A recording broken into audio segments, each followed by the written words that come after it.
What if a single question could shatter your entire reality and force you to rebuild it from the ground up? A person's destiny isn't carved in stone. It's forged in the fires of their own mind. This principle echoes through the ages, visible in the journeys of icons from Edison to Oprah.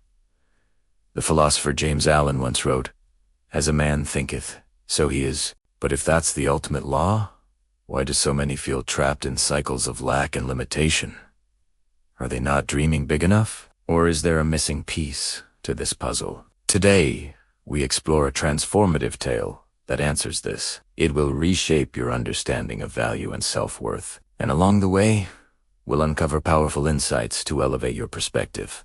Stay until the final moment. This journey is designed to be a pivot point in your thinking. In a sprawling city, under the shadow of a great clock tower, lived a man who survived on the spare change of past. His world was small, defined by an outstretched hand and averted eyes. One afternoon, he noticed a man in a sharp, tailored coat stepping from a luxury car. This one, the man thought, he has abundance. Surely, he can part with a little. Hoping for a significant donation, he approached and held out his palm. The well-dressed man paused, looked directly into his eyes, and asked, "What do you offer the world in return for what you ask of it?" The question hit like a physical blow. The man on the street was speechless. After a moment, he stammered, I have nothing to offer. I am just trying to survive." The stranger gave a knowing nod. "I operate on a principle of exchange," he explained. "Value for value. If you perceive you have nothing to give, then you have no foundation to ask. I would gladly trade, but I cannot simply take from someone who has nothing. Your value isn't found in what you have, but in what you choose to see." With that, the stranger walked away, leaving the man alone with a roaring silence in his mind. He replayed the words over and over. He wasn't cruel. He was correct. For the first time, he saw the invisible transaction he had been attempting his whole life, asking for something from a position of nothing. Why would anyone engage in such a poor trade? That night, sleep escaped him. The question haunted him. But what could I possibly offer? I owned nothing. Yet the principle was now rooted in his consciousness. To receive, you must first provide. 2 days drifted by in a haze of deep thought. He didn't ask for a single coin. On the third day, his gaze fell upon a cluster of determined dandelions and wild daisies pushing through a crack in the pavement. Their simple beauty sparked an idea. What if my poverty isn't a lack of things, but a lack of vision? He carefully gathered a small bouquet. Returning to his spot, he tried a new approach. When a woman dropped a coin into his cup, he smiled and handed her a flower. Her face lit up with surprise and delight. "Thank you," she beamed. This small exchange felt entirely different. It felt fair. A pattern quickly emerged. When his flowers were plentiful, generosity flowed freely. When his supply dwindled, so did the donations.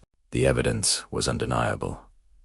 People weren't giving charity. They were participating in a mutual exchange. Weeks later, he saw the familiar stranger again, waiting near the curb, a Rusido bear, holding out his finest flowers. "Sir, today I have something to trade." The man smiled warmly, accepted the flowers, and pressed a generous bill into his hand. "Now you understand the foundation of all commerce.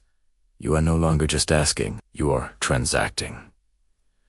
As the car drove away, a new thought ignited within him. He called it a transaction. He called me a merchant. This wasn't about flowers and coins. It was about identity. He had internalized a new label. I am a provider. He made a decision that very hour. He left his spot on the street and never returned to that old life. 6 months later, at a popular urban market, 2 men met. They shook hands as partners. One squinted, his memory straining. "You seem incredibly familiar," he said. The other, now dressed in clean, smart clothes, grinned. "We've met twice. The last time you bought flowers from me on the street." Recognition dawned. The man from the clock tower. This is astounding. What was the turning point? The day you refused my empty hand. the flower merchant replied. You taught me that we harvest what we are willing to sow. I was never a man with nothing. I was a businessman who hadn't yet discovered his product.